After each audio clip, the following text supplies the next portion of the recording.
Oh, where's Matthew? He's coming. Caitlin, you're always so polite. He's on his way. He's really close. I swear.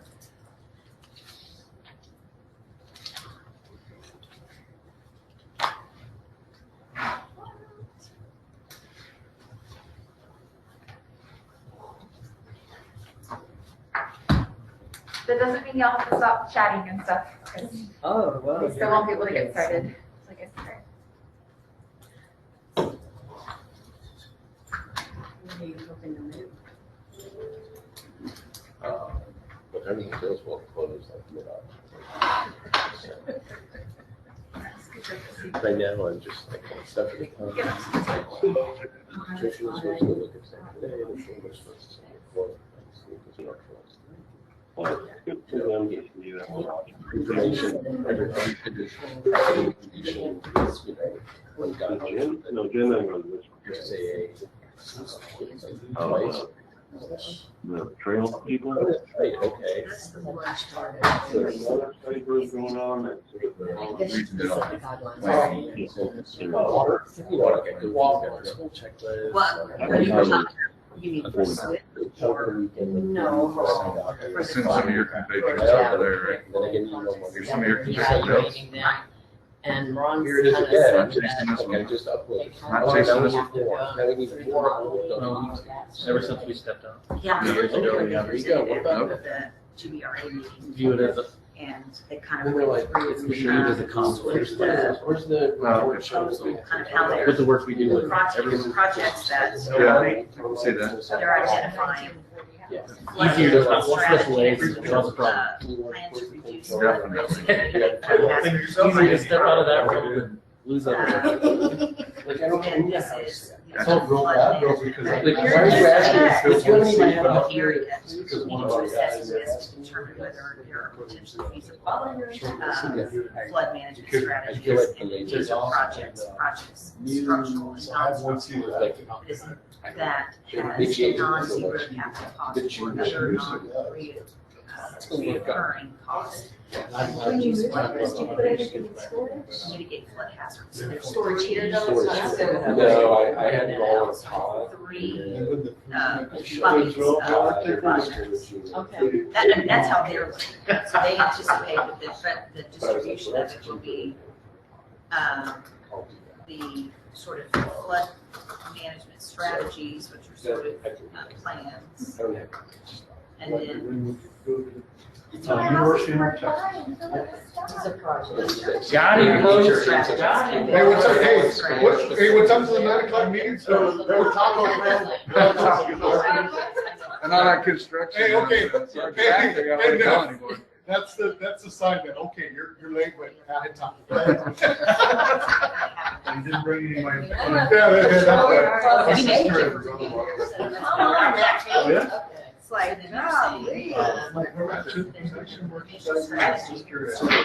Aaron's over there. Neither you, my sister became a stay-at-home mother. we had a. So positive, she's got Yes. We all know who you are. Passionate and nobody wants to see that. Say stuff to her. Hello, everybody.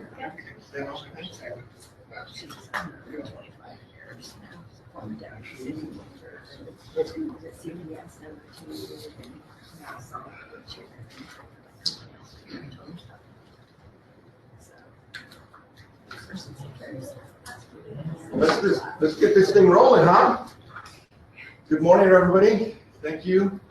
Sorry I'm late. I saw the virtual option. I said, oh, I'm just sitting here. Oh, yeah, the chiller You're house. like, oh yeah, where's that? I Yes, gotta be here.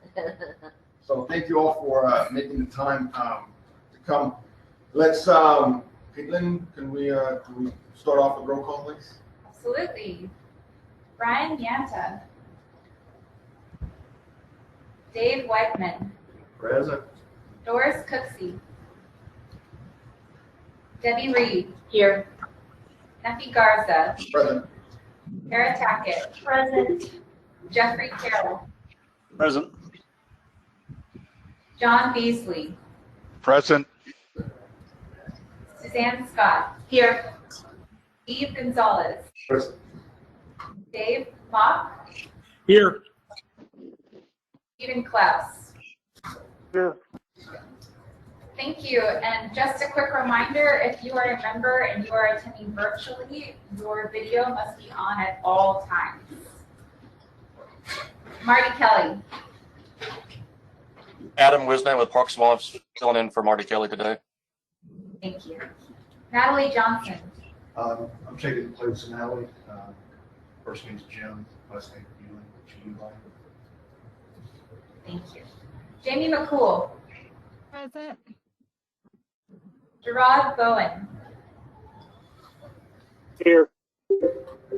Chris Robles. Here. And Suzanne Jablonski. I'm sorry, Caitlin, this is Susan Roberts. I'm put down as an alternative for Texas Commission on Environmental Quality. Lynn Baumgardner has retired from state service, and so I will be the person assigned for this group. Very honored to be here. You're retired. Thank you. She's not old enough to retire. We're all still working. I'll tell her that.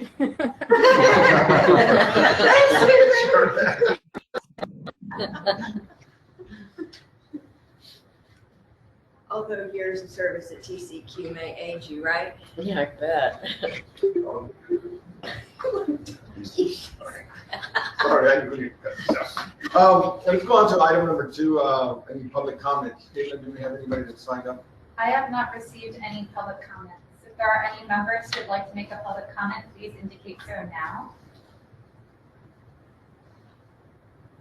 Nope. We can move on. Okay. Hearing none, let's move on to item number 3, which is the approval of the minutes from the previous San Antonio Regional Flood Planning Group meeting, Region 12. Can I get a motion of approval? I'll make a motion to approve. Suzanne. Can I get a second? Second. Any comments? Needed? Hearing none, can I get a vote? All in favor of approving the minutes from the previous planning group? All say aye. Aye. Any opposed? Hearing none, we'll move on to agenda item number 4. Communication from the Texas Water Development Board.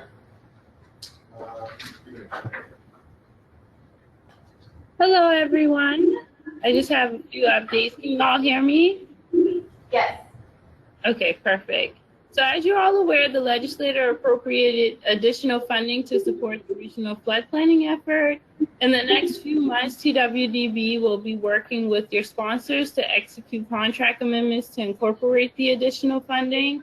We expect to take an item to our board for approval to enter into contract amendments on September 23rd. Next, based upon feedback received from RFPG sponsors and technical consultants, the TWDB Executive Administrator is issuing an extension of time to submit certain portion of the technical memorandum deliverables related to Task 2A, existing condition flood risk analysis. We had our chair's conference call on September 15th, and I just want to thank you for participating in that. TWDB is also hosting a webinar on September 22nd, tomorrow at 9 a.m., going over the benefit cost analysis input tool. We are also having another webinar for the sponsors, and it is scheduled for September 24th, and it's going to go over payment requests. I also want to note that past RFPG meeting documents should be transferred to the RFPG website by September 29th because TWDB will no longer store the past meeting documents on our webpage. We sent the email out September 8th, and if you need me to send that, please let me know. Lastly, I just want to mention that TWDB is hosting the Water for Texas Conference, September 27th through the 29th. The online registration for that ends on September 24th. Topics will include water science and technology, drought and flood, innovative solutions to water challenges, and other discussions facilitated by industry leaders and visionaries. I also want to point out that on Tuesday, September 28th at 4, there's going to be a panel of RFPG chairs who will be discussing their challenges and needs, as well as expectations during the flood planning process. That's all I have, Nephi. Anita stole my thunder. Thank you, Anita, for the update. No worries. Feel free to reshare that last panel I mentioned. Are you going to be on it? I'm gonna be there. So, It's virtual. sit in my pajamas. So with regard to item 5, the chair report, couple of items. Obviously, you've heard task 4C, which is a technical memo submitted, has been extended to March. Good thing. Yeah. So that includes the database and the map. So happy for you guys. A little bit more time. In addition to that, as you heard, we received additional funding in the, I think my totals are correct, 571,000, so roughly half a million additional funding, and that takes us to somewhere in the 1.8 million of funding. What's that? I'm sorry. I think it's 1.7. 1.7. Well, we're in that range, which is certainly a good thing. So those are a couple of items. The third item I wanted to present or share with you is we got an interesting email. I think some of you may have received this that I wanted to talk a little bit about and tell you what are some of the steps forward that we're going to be doing. So let me give you a quick recap of what we did at the last meeting that we had, which was a few months ago. We had some discussions at the executive level about some membership in this group. And one of the things that we talked about is the position, the River Authority position, which Suzanne Scott was filling in, or was in that role. And at that meeting, after having some further discussions, we at this level took the vote and the decision that we would create another voting position within this group for a nonprofit group, so that Suzanne would shift from being the River Authority representative to being the nonprofit representative, and therefore allowing the current general manager, Derek, to fill that role. We took those actions and we made that motion. Prior to that, we had looked at our bylaws, and in consultation with staff, we felt that was an appropriate move. At that time, the water board did say, well, we're going to have to take a look at that again. And they looked at the bylaws and said, okay, well, we understand how you're interpreting it. Consequently, from that, the board did go back to their attorneys to look at that, and they had concluded that we're missing a few steps in doing this. Mainly advertising the positions, and there will be a time for positions. So, Brian, is there anything you want to add to that? It'll be posted today, both positions. They need to be, per the bylaws, they need to be posted for 30 to 45 days. 30 days would be October 20th if we get it posted today. So that's the day after your next meeting. We can work with you to set a special meeting or to address that more quickly, or you can wait until November to take final action. But right now, 30 days from today would be October 20th. We also do not have the final schedule set, so if you want to scooch back your October meeting a day or two, y'all are within your power to do that. I know, I like that official term. Scooch, it sounds really good. Just scooch back then. Yeah. So is there any questions you guys have about that? Just formalities we need to follow.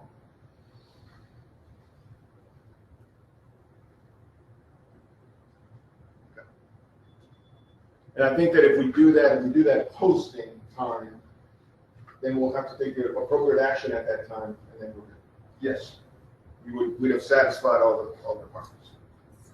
the posting is the predominant at this time.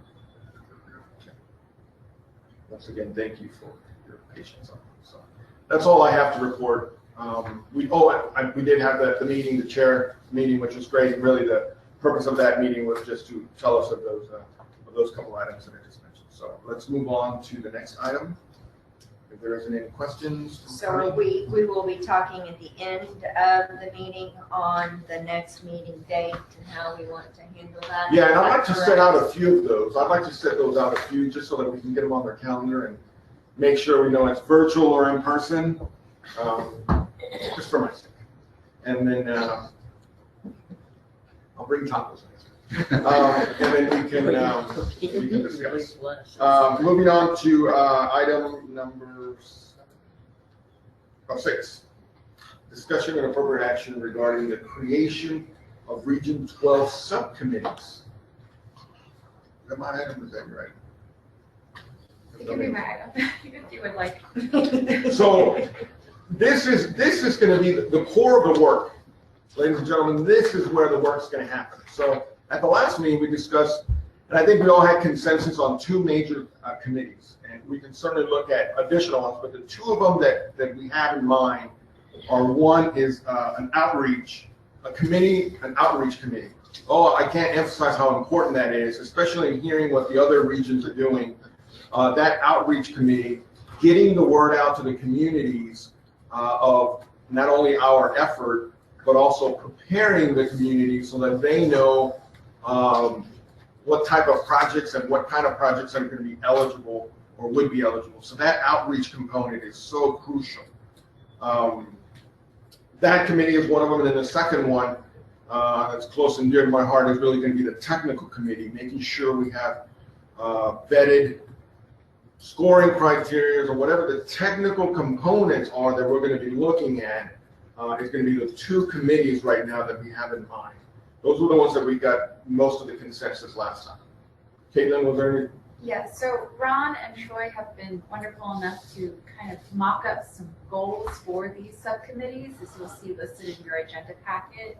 This is kind of what their overarching outline for what the subcommittees would be doing is in there. Those aren't set in stone. We can add things, we can change things, but we just wanted to provide a kind of idea for what we could really be aiming for. So if you all have taken a little glance over that, we would like to now open up discussion on who is interested in joining what committee. Right, so as you're looking at these items, this is where I don't want to take the liberty to just appoint you because I don't know your schedule and I don't know your normal work commitments, but I really want you to start thinking, this is going to be additional meetings from this one and really get engaged in some of this work. I'm going to be asking for volunteers to staff both of these committees. So please take a minute, look it over, and tell me which ones you're interested in participating. The executive team, I know you guys are super busy. We'll have an extra meeting, so I'll understand one way or the other. Are they virtual? What's that? Are they virtual? I mean, are there any requirements for virtual or in person on the committee meetings? So if we do it virtual, it will likely have to be a hybrid meeting as well. So we'll have to have the presiding officer of whatever subcommittee that is in attendance physically, and then other folks can join virtually. And is there any limit to the number? I think there was something in the bylaws about committees. I just don't have them with me. I don't know off the top of my head if there's a limit to the number of folks that can join, but if we do go over 3, it will fall under the Open Meetings Act, so we'll have to follow those posting requirements. So, and that's 3 voting members, correct? Correct. Yes. So last minute changes to the schedule wouldn't be available. All of these things would have to be posted 14 days in advance, so there's that time commitment as well. And are we thinking these ultimately end up being the only committees? I mean, obviously, each of us should try to be involved in at least one committee. Are there more in the future that we just haven't really settled on, that anybody anticipates, that you guys have talked about, or just likely it, and we carve ourselves up? Thoughts on that? I think for the size of the group that we have, 2 is probably the best option for the time commitment, and also just for the most pertinent things that we need to get done in the plan. These 2 kind of really fill those gaps. And the rest will dump on the consultant. But I think kind of to answer that, to tag onto that, our hard push is January. And so getting more committees in that is going to be tough. But this is, that's the sprint. There is a marathon after that. And so I think that there's going to be a chance for additional committees, maybe not to set those down, but for y'all to set in the future. I mean, there's a plan, and there's the next round of planning. I mean, this is an ongoing living document. And so I think as things go, there'll be an opportunity for people to do other things. But yeah, and you know what, and I really agree with you, because I think the sprint right now from here to January, I think you're going to end up with a lot of projects that we already have on the books, that we have already talked about, that some of our communities have already identified. They may need a little bit of tweaks here and there, but I think for the most part, it's this sprint. But moving forward from that, in developing new ideas and further, I think that's where we really need to think as a committee on how we're going to move forward with that, bringing in the appropriate projects on there that really look at holistic planning. And digging into those projects, digging into a lot of those projects is in 5, and that going down, that's after. Right. January. So yes, in this initial sprint, we're not really digging into a lot of the projects. We could have a whole committee just looking at projects and which projects that we want to incorporate after that. But between now and January, we think that the outreach committee and the technical committee kind of deciding on how we're going to do things, because a lot of y'all have sat in across the state and know that we're just trying to figure out how each group wants to do it. And so those are the two major ones. But yes, I totally agree that in the long term, there's going to be a chance for more. So the January deadline, that's not the one that was pushed to March. No, there's still the technical memo is still due in January. And what I want to clarify on the technical memo, and what a lot of people don't understand, is those chapters aren't due.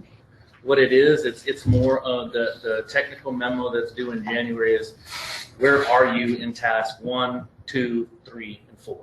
And it's kind of what you're doing, your methodology. It's an update. They don't expect us to be done with everything. It's more of a status update, and more of a how you far identify you some of our goals also. Yes, you will identify goals. There's going to be there'll be a lot of meat in there. It's just we're going to give a status on. So if we're missing a floodplain for something, we can add it later. But ultimately it's how much can we get together and how much can we put in that number. But this technical group, as I understand it, is really going to set the foundation for the evaluation of what projects will be considered, or what will be the matrix that we'll use to evaluate projects. Correct? I mean, between the goals and because it says, I know last time we talked about kind of setting some understanding of what do we want the projects to do, the goals of the projects. Yeah. Goals are important. Yes. Yeah. That goals, Troy's going to talk about it today, Yes. and that's in task 3. Very important.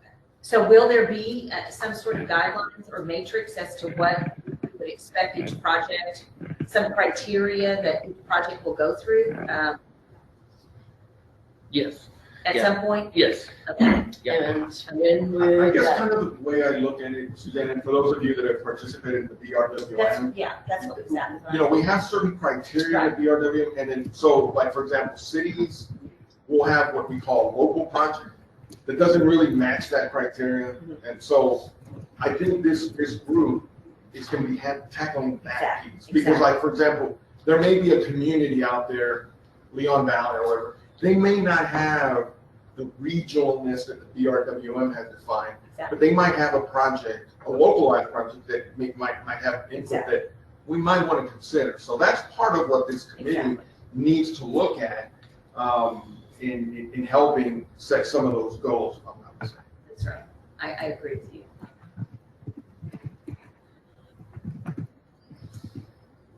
So how do you want us to go about volunteering?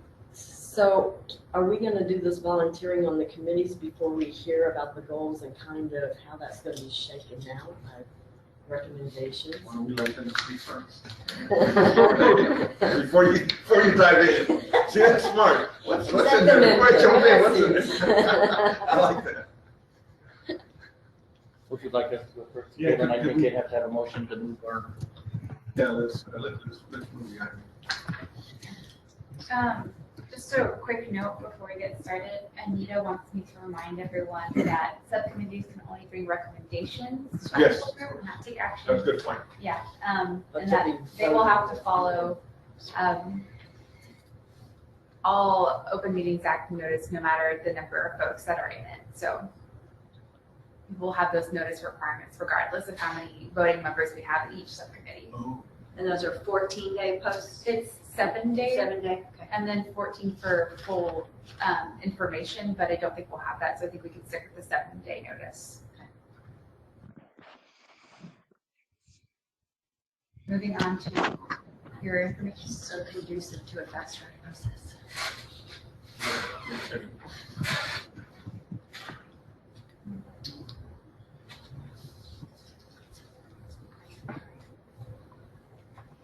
So do we want to bring this item to a conclusion and move on to item number 7? Or do we just want to table it and back? Yeah, let's Table it. table Need a it. motion and. Okay. Need a I motion. don't think we'll need a motion No, to table, we'll just move on. Okay, we'll put it in the parking lot and we'll move on to item number 7. Awesome. Or, yes, 7. All right, well, thanks, Becky. We'll kick it off so Debbie can decide if she wants to be on any of our subcommittees. You mean I can abstain? You can always ask the chair. Great, all right, so I guess we'll hop right in. Next slide, please, Kate. Quick, Ryan, are you messing with my budget? He's hands up. He's hands up. The observer.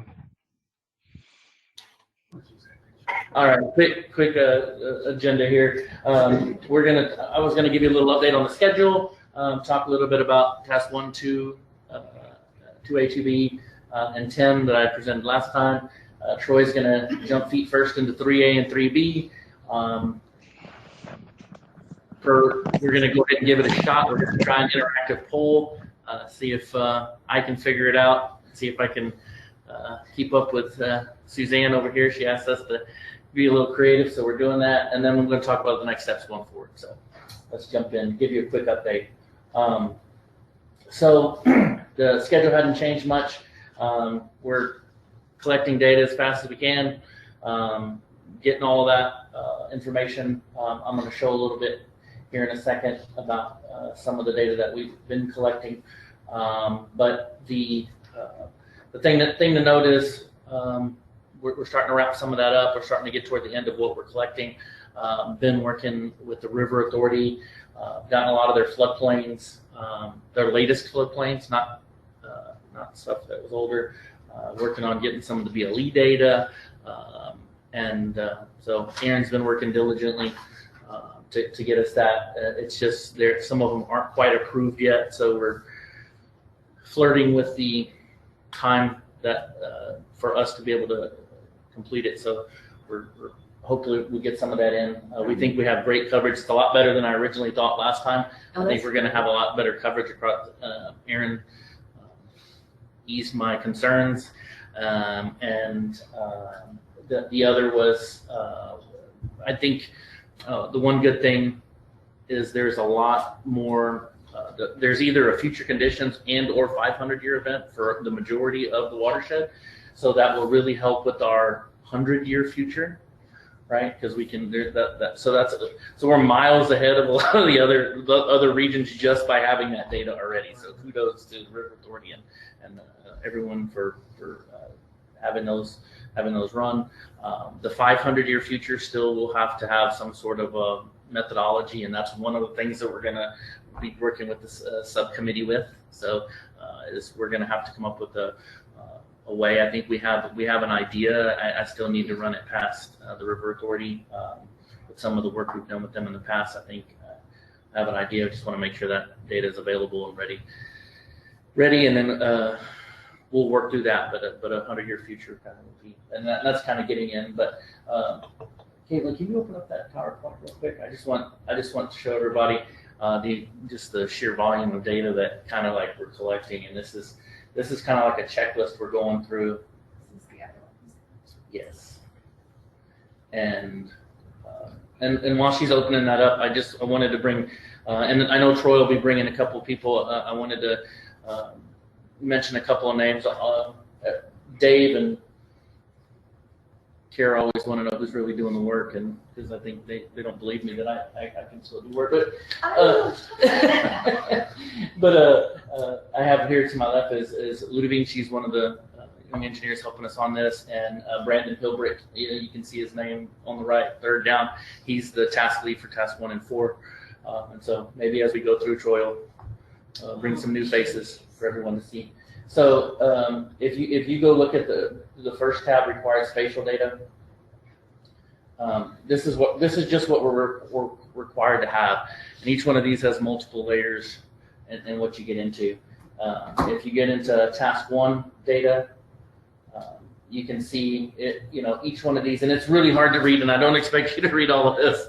And this is our tracking to make sure. And each one of these goes through, each one of these fields has to be populated, all the topology has to be right in the GIS file, has to be named a certain way. I mean, it's ongoing, and you can see we've collected a lot of it. The ones in red that's not complete, that's a lot of the floodplain stuff, right? So it's in progress. And getting that data, some of it's the future stuff, and so going through. So yes, we have what we're getting to, and I have a little bit more information on being able to see that coming up pretty soon. So that's I just kind of wanted to show you the volume of the data that we've been going through. Worked with, the city has a lot of data, the county has data, Sarah has data, and we've added to that, getting data from TxDOT, getting data on all the dams, just plethoras of data, previous GLO projects, other water development board projects, getting, just downloading all that and getting all that put into the system. So that's kind of where we're at. There's a couple of upcoming Texas Water Development Board data sets too that yes, we will add in when they become available, like yeah. Fathom. I think that's one we're going to probably need to talk about, what Fathom is and how it compares to the data that we've collected. Yeah, we want to get that data in and see where we're going to be using it, because right now we're using it in our gaps because it's not necessarily our best available when in the areas that we have models and things. So we're gonna a lot of work on that one. So I kind of wanted to talk about that. So and then 2A and 2B is kind of that. Looking at the step, once we get the floodplains, we establish the existing conditions, how many buildings are here, and what our exposure is, and then getting into the future is, like I talked about, is actually getting in and looking at what's it going to look like in the future. And we feel good on the 100-year future. The 500 will have some methodology things to go through with our subcommittee, so that's good. And then evaluating the floodplain management practices and policies. The current ones. The current ones, what's in place, what's good, what's lacking, and including county's position. Yes, everybody from headwater to outlet, just what everyone's policy is, and kind of summarize that, and that'll be kind of work that into the goals, right? Debbie, you could say, hey, one of our goals is to bring everyone's floodplain management policies up to NFIP standards, right? There's a lot of places that don't have that. And so that can be a goal. So you can start there. And then the next time, and I'll talk about this more, but we'll get into 4A, 4B, and 4C, and some of that is what's gotten pushed farther down. So that's a quick snapshot of where we are and our schedule. A lot to do in a short time. But again, I want to say that as we go through January, We are, as we complete some of these, and one of the things that you can see in here, as we complete the chapters, like chapter 1, we'll bring that to the subcommittee to review it, because I don't think everybody wants to, review that. We'll give everybody the chance to review it, but we're going to bring it to the subcommittee to make their comments. We'll bring it to the overall planning committee, and then we'll go through each chapter like that, if that's how everybody wants to do it. Some are wanting to do it in chunks, some are wanting to do the whole thing, but the subcommittee will help us work through the chapters, but in the end, our memo in January will be kind of like a status update of where we are and what are the arching, what are the things that we want documented that the way we're doing it. So I kind of went through a little bit of the task 1. This is a slide from last time, just kind of pulled it, collecting a lot of data. I showed you the spreadsheet. We're working through that and getting that data. Next slide, Caitlin. Task 2, again, we're getting the floodplains from the River Authority. We originally got the flood quilt, which has a lot of the data. It lets us do some things, kind of get prepared for some things, but with the data that the River Authority has on the floodplains that we're going to get in BLE, and then the Fathom data that Troy mentioned, it should cover a whole region. That should allow us to get our existing and future floodplains, 100 and 500. And so that's the biggest push. That's the biggest push across the state. Every region, this is what everyone's working on, trying to get this established and trying to get how that is. And so Troy and I were both at the TFMA conference, and this was the talk, right? Future floodplains and existing floodplains and gathering this data. This is the big push for January. This is the meat of it, is establishing that of it for January. So that's kind of, anything you want to add to that one, Troy? No, that's good. Yeah. I think there's going to be a lot of interesting discussions once this gets pulled together. Yeah. And we're going to need to talk about what it does mean and what it does mean. There's a lot of confusion about what up here on this list is regulatory and what's not. Yeah. And so I That's think a we'll really have good point. we'll have to have some discussions about that, especially with that technical committee, about what it means for individual communities about now that this data is out there, what they can and can't do. So when you say future floodplains, Yes. what are you using for that? So the way that the Water Development Board identifies future floodplain is a 30-year. Is it on there? Okay. Oh, okay. Sorry. All right. It's That's all right. I'm looking at it here. It's the 30-year with current population growth, current growth trends, no, nothing added, right? No projects added. It's very similar to what But that's so unrealistic. Well, that's the I first mean, I step. love Yeah, our that- ultimate build-out information. And- How do we balance that? And so ultimately what it is it's Suzanne, if you take the 100-year ultimate floodplains that were mapped Yes. during DFIRM and what is mapped now, that's going to be it's going to be a better estimate to this than going through a process to buffer a stream, because there's no real, right, because we can't go back, we're not going to do new hydrology, we don't have time to do new hydrology and run new curve numbers and time of concentrations and then put all of that into a model and then map it. So there's a lot of different regions that are just buffering their streams, just saying we're going to buffer our streams this much and call it that way. I think we have, because of the data that we have, I think we can get in a little bit more depth. I don't want to over talk myself because I still need to run the process, but I would like to run the process by the subcommittee and the River Authority. But I think we have a process to get there for the 500, but the 100-year, it kind of gives you two options. First option is you can use the existing 500-year, right? So in any area that we don't have the 100-year future, we can use the 500-year. That's most people's gonna go to. Most other regions, that's their go-to, and we kind of are agreeing with that one from what we've seen in the past and what we've seen with Atlas 14. And then the other is using our 100-year future analysis. And when we get into the 500, that's a little bit different, but for the 100-year, it's right now we're looking at going to this methodology, but that is something that we would take into consideration with the subcommittee. Okay, so it's either the 100-year ultimate or the 500-year. For the 100-year future. For the 100-year future. Yes. Okay. Or something else you get approved through Yes. Chancellor's report. So, let me ask you a question.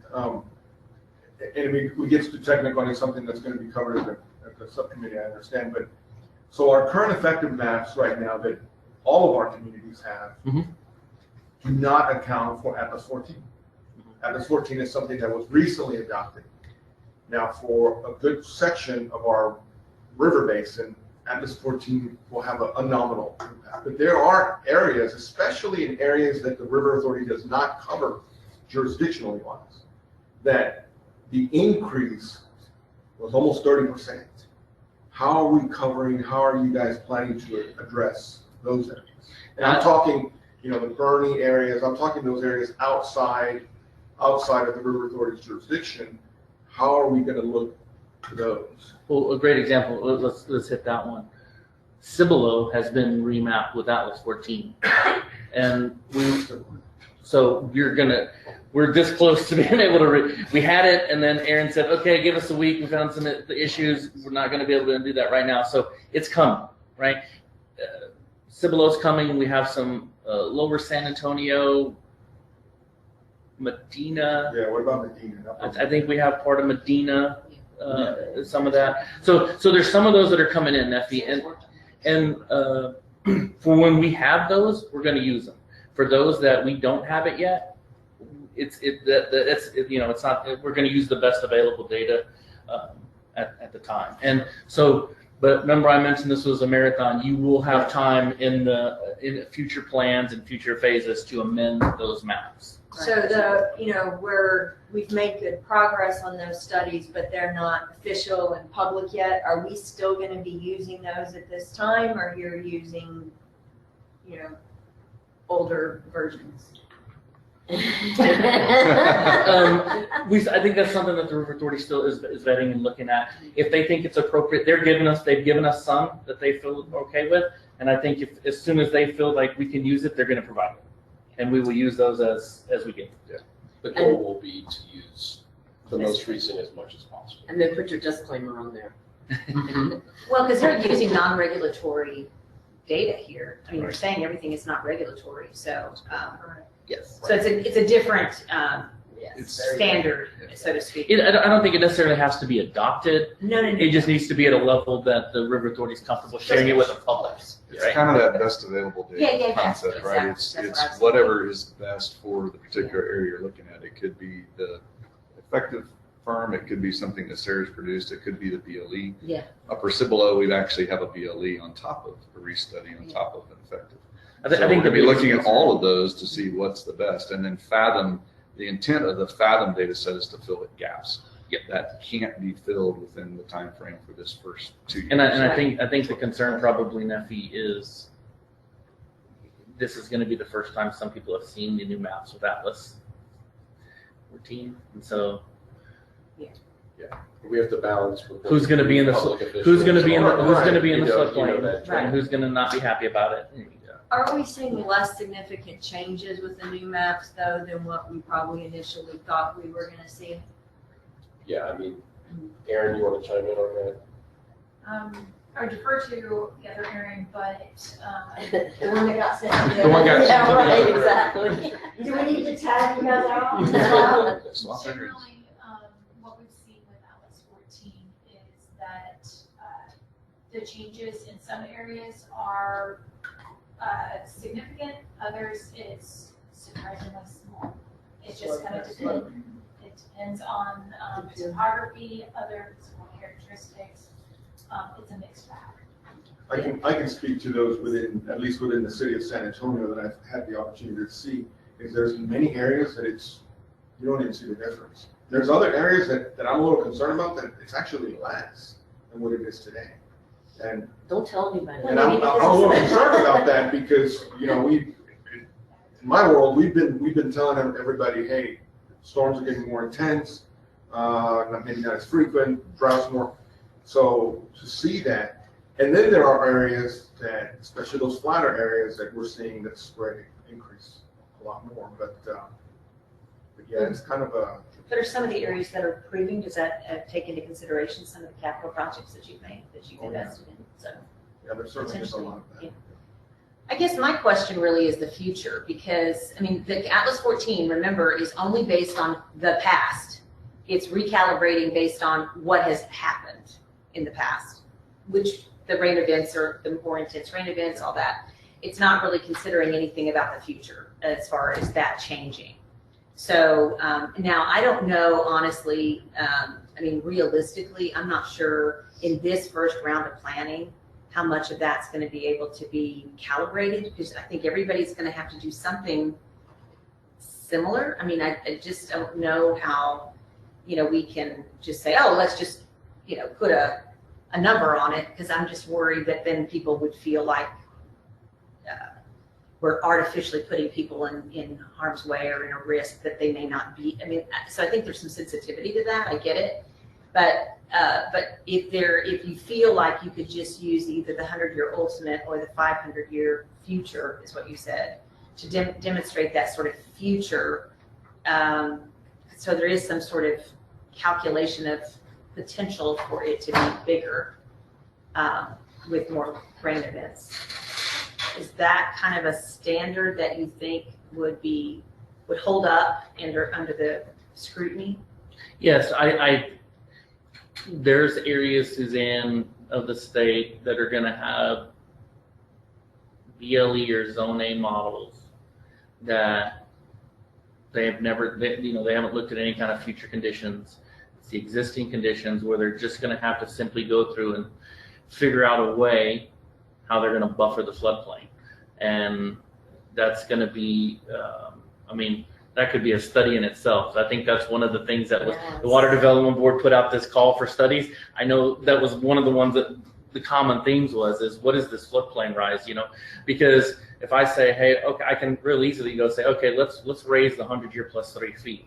Well, in order to be able to map that or do that, we'd have to mesh all these different floodplains, and it would be a mess. So people are, we're going through and grabbing smaller chunks of models and looking and say, hey, the average top width increase is X. And so we're gonna, and looking at it in different chunks in different representative areas and say, okay, our methodology is we're gonna increase the top widths in the upper basin, the lower basin, the rural areas, the urban areas by X, Y, and Z. And that's what we're gonna buffer our floodplains to. And so I think Brandon and I have talked through a method that we think that's going to work. I haven't really run all completely by Troy yet, and we're doing it in other regions. So it's similar. One of the things I think we're going to be able to utilize is the River Authority has done some work on looking at future flows from future Atlas flows, and hopefully it's still in draft form, but just need to discuss what of that we'll be able to use. Because if we might be able to take that and then run that through some of the representative models and then kind of get a top width that way. And I think that's going to give us a lot better feel for where we are. So yes, this is the meat. This is what we're working through. This is what we want to get the subcommittee helping us on. And a lot of this is it's not really about whether the floodplain line is here or there. It's really about defining risk, right? I mean, that's really what we're after. And even FEMA's starting to change their approach, to looking at proximity to floodplain, not just in or out, as helping to define the risk. And so I think at the end of this, that's what we're really going to end up with, is just an understanding better understanding of risk, both now and in the future. But it's not a hard and fast line that we're going to be able to put on a map anywhere. Say that house is in or out of the flood. There's going to be a lot of information that's generated that probably we're going to have to caveat the heck out of and be careful about what is released on maps. So yes, this will be a big topic in the technical committee that we're going to have. So I expect Suzanne to sign up for that. Awesome. All right. Next, a little bit on task 10. I showed you some things that we're going to be doing. I want to get the technical committee to buy off. There's some things that we want to get before we bring it to you, before we finalize. We have the interactive mapping and the surveys ready kind of to go. Just need to make sure that Sarah's okay with the branding, and then putting it on the Region 12 website. Then we'll start kind of hitting the social media. We got some of those things kind of done. Just want to make sure that the subcommittee comes in and kind of helps us, guides us on that stuff. And then the GIS story map is part of getting this data together and letting y'all be able to see it more. This is going to be more for the regional planning group to be able to see what data we have and go from there. So it's kind of where we're at. I expect a lot more progress on this at the next meeting, just because we're right there on the edge with a couple things, getting the subcommittee going. So great timing, and look forward to a lot of information at the next meeting on these three. With that, I'm going to turn it over to my counterparts to talk a little bit about 3A and 3B, setting some goals and looking at the policies. Right, so just wanted to kind of give a high-level introduction of what these tasks are. I know y'all probably read through the guidance that comes from Texas Water Development Board, but I tried to condense it as much as possible to talk about some of the highlights. So task 3A is evaluating the flood management policy practices, and I found this statement interesting, so I put it all up there. Is to evaluate a lack of insufficient or ineffective current floodplain management and land use practices, regulations, policies, and trends that allow, cause, or otherwise encourage increases to flood risk to both existing and future conditions. So this is really looking at what are our policies doing today that increase risk. Again, that's the goal. Is the policy right or wrong? Is it compliant with NFIP? But is it for the region? Is it causing any increased risk? So that's one of the guiding factors for how to evaluate the flood management practices. And I should say, that's another data set that Texas Water Development Board gave us. They went out and collected as much of the floodplain ordinances as they could. There's a giant data dump that they gave statewide to basically everybody. So we're starting with that and then looking at what's missing. That's another thing I think. If we can't get information from some of these communities, we'd be looking to the outreach committee to help us make contact with some of those communities, because I think that's a really critical piece of it. So that's guiding factor 1. Guiding factor 2, let's go back. So guiding factor 2 is to use task 2B, the future flood hazard exposure analyses, to assess how much the 1% annual chance floodplain may change over time. So it's not just looking at a static 30 years from now. It's looking at other factors like potential climate change. There's in the BLE world, there's a 1% plus flow. That is a statistical flow that's based on the median is the 50%. That's typically what we use for our design flows. But there's a 1% plus and a 1% minus. That is kind of like the bounding boxes for that. So looking at things like that, like do we think that we don't have enough factor of safety in our flows, or should we go another direction? All of those things will be looked at to, again, assess what's that future risk and are we managing it well. Oops. Next one. All right. So then this is the part I think that everybody's really interested in, right, is making those recommendations of forward-looking floodplain management, land use recommendations, and economic development practices and strategies. What I like about this here is this is kind of getting back to that triple bottom line approach in my mind. We're trying to balance all three factors, right, the environmental, the social, and the economic practices. So we have to be able to balance all those out as we're making recommendations. And then the fourth guiding factor there is to adopt or potentially adopt region-specific minimum floodplain management or land use or other standards. And the key here is that if an entity wants to adopt or sponsor an FME, I put FME twice, sorry about that, FME, FMP, FMS, then that entity would have to adopt those regulations. So that's allowed, it's not required. So the Regional Flood Planning Group could say, in order to have your project in, you got to at least be a member of NFIP or adopt these minimum standards or adopt Atlas 14 or whatever. So that would be a criteria. That would be a criteria, that's submitting. exactly right. And that would also help with the community rating system? If they are part of the NFIP, yes, it could help with the community rating system if it meets all those criteria in the CRS. But yeah, usually adopting higher standards is one of those things that gets you extra points in the CRS. This is a decision that this group has to make. That's right. So what the technical committee would do would be looking through all this. We'd be having more detailed discussions, and then the expectation is bring those recommendations back to the full committee for discussion. And obviously they had a big discussion about this at the the Region 11 meeting that I attended, and there's pros and cons to this. I mean, if initially you think, well, yeah, I mean, we want to have everybody sort of meet a standard, but then you think, wait a minute, there's a lot of people. I mean, we're sort of early in this process. I mean, I think the conversation was, we're early in this process, and are we going to keep communities out of the ability to put projects in because they don't meet a standard that it's impossible for them to meet? I mean, you're sort of putting yourself in a box.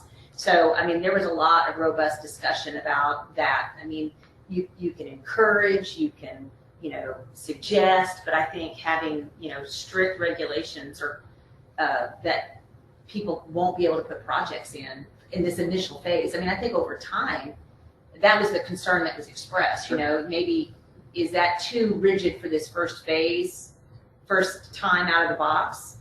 Or is that something that should come later? I mean, that was sort of where their conversation was. I mean, I don't know what we'll discuss here, but that was some of the issue because it's so new. It's the Yeah, first because one. some of these communities need access to those To the funds funding, that's in right. order to move towards. To do something, right? I mean, something is better than nothing, and they may not meet all these criteria yet, but we can encourage them to move in that direction or something. But having the criteria laid out would be, give them a plan, and it also could be incorporated in the matrix too, right? Right. It could be a goal that we don't achieve right now, and that's something that we're working towards. And part of that would be communication and educating these communities what they need to do in order. Right, so they have time. Right. Right, between now and the next plan. Just to even know that this is out there, that they can. Yeah, and Talking about it and and get that's why back. it's allowed but not required. But it is a direction I think that Okay. Texas Water Development Board and most of the floodplain management community is encouraging, to try to meet those minimum Sure, of standards. course. One of the really good things about minimum standards that are consistent across a region from the development side is it makes it easier to work across cities, right? Because then you don't have one set of standards in this. But in a certain way, Troy, this area, kind of becomes next a one, really, next this kind of becomes a big carrot.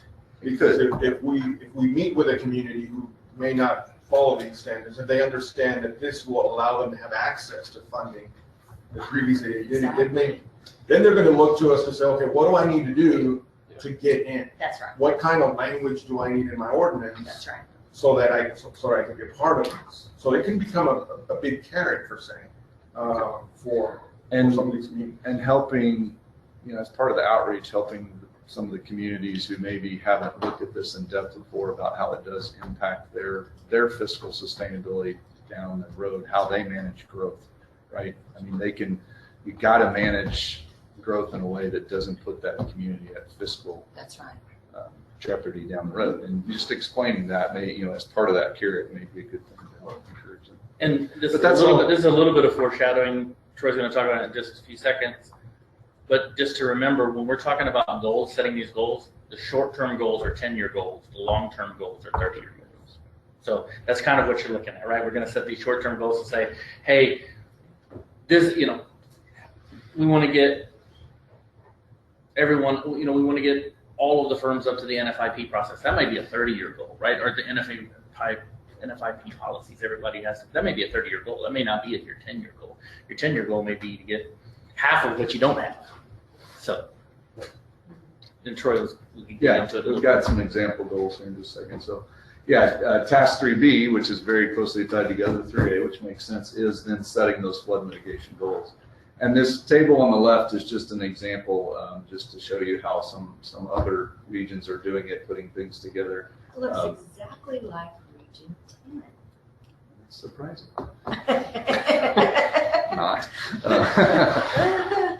There you go. Yes, there's a lot of the same consultants working on a lot of regions. We are sharing information. Ain't broke, don't fix it, right? Especially when the schedule's as tight as it is.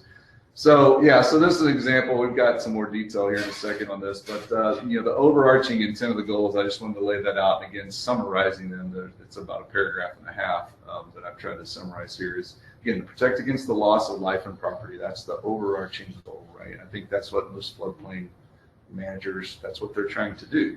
Maybe they don't have the tools to do it, but that's what they're trying to do. So we need, with the goals though, we need to identify and reduce the risk and impact to life and property that already exists. Makes sense, right? That's existing conditions. And then the second one is really future conditions, right? We're trying to avoid increasing or creating new flood risk by addressing future development within the areas known to have existing or future flood risk. So this is where I think that the policy setting and potentially having a standard that everybody adopts can come into that future. Maybe it is, maybe because it is a future conditions that we're trying to prevent against, it's a 10-year goal. But I do agree with Suzanne's point that we need to make sure that our goals aren't putting us in a box. Right. That prevents our communities from actually accessing help. Yes, absolutely. Absolutely. Go ahead, next. And that, you know, that's, sorry, go back one real quick. On the left side there, you know, or sorry, on the top, you know, the first one was flood education and outreach is a suggested goal.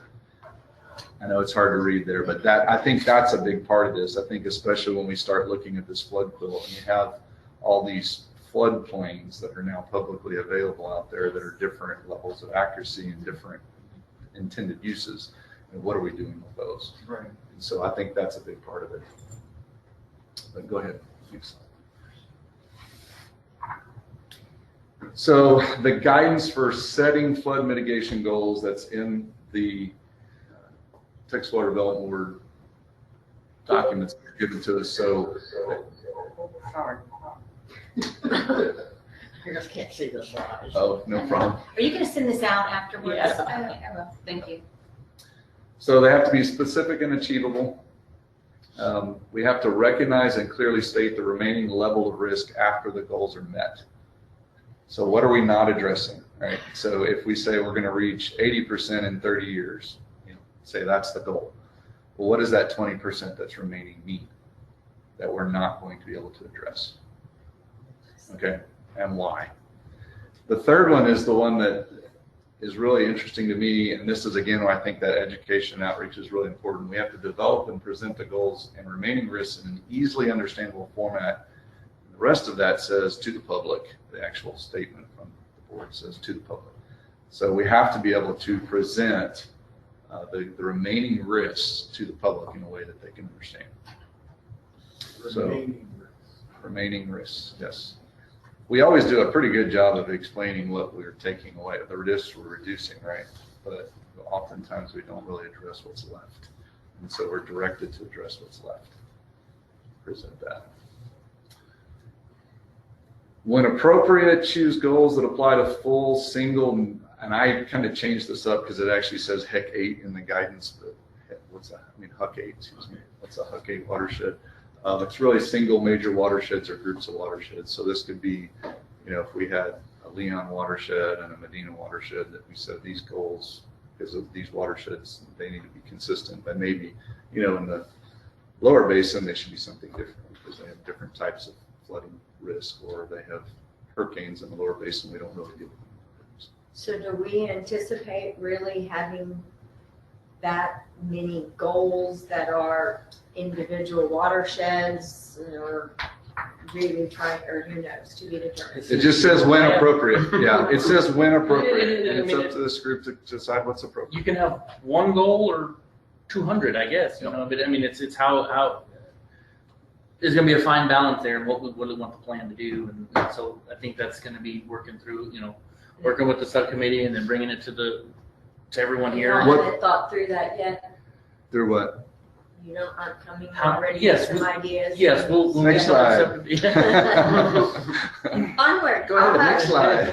Because Ron already mentioned the 10 years and the 30 years. Those are the two timelines we're required to establish. So these are some example goals. Yes, I mean, we have lots to pull from across the state. Several of the other regions have kind of already mostly finalized this process, and we've got those. I've got some that are 12 pages long and some that are 2 pages long.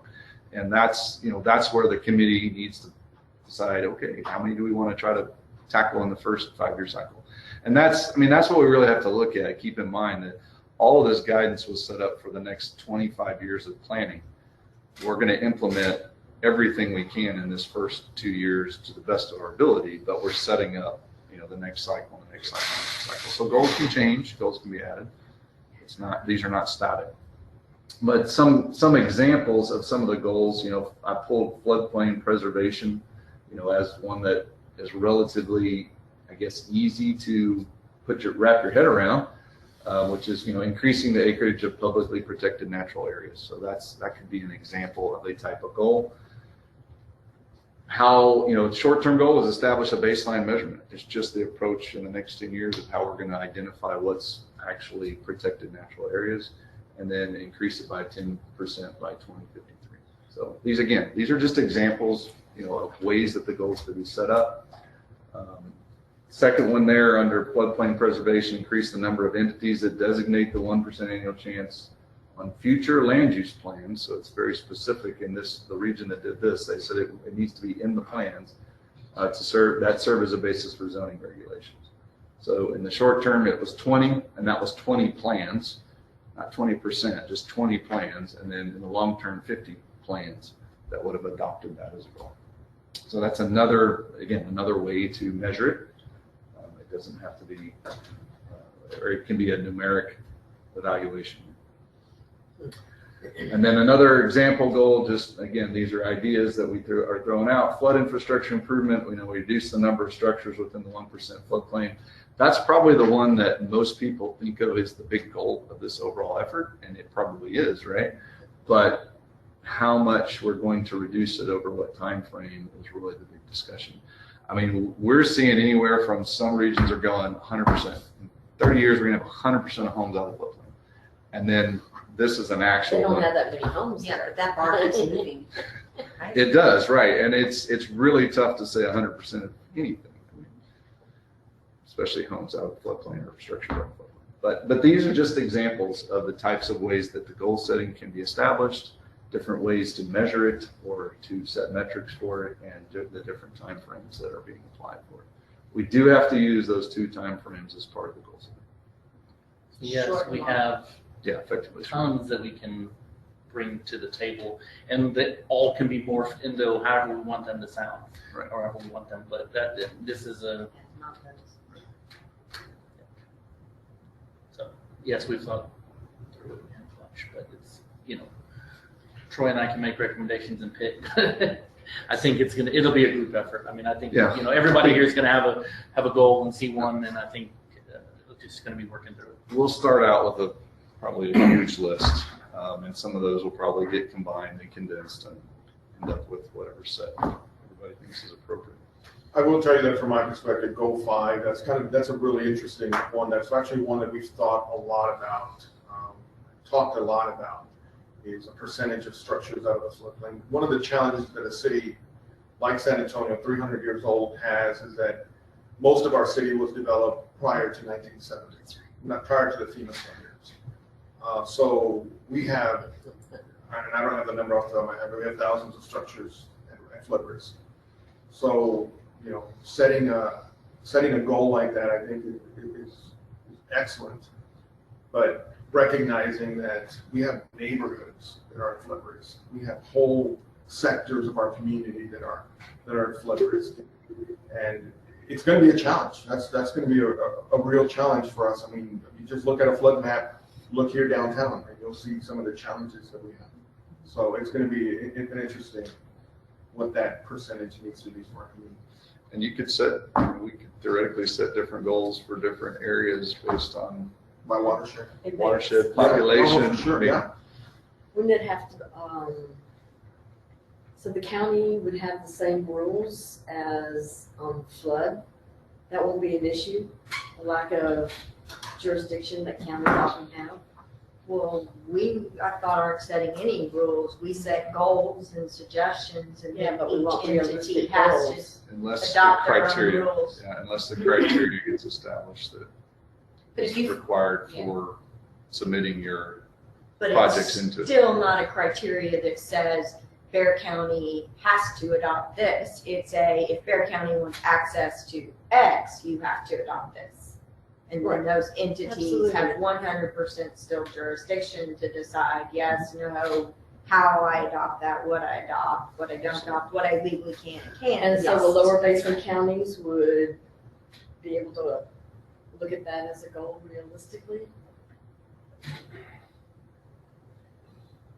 Yeah, I don't know, there's a lot of stuff we have to talk about from a technical sense. The beauty about what we've already done with the BRWM and as a group is we've already established how we approach flood mitigation, both from a local sense and a regional sense.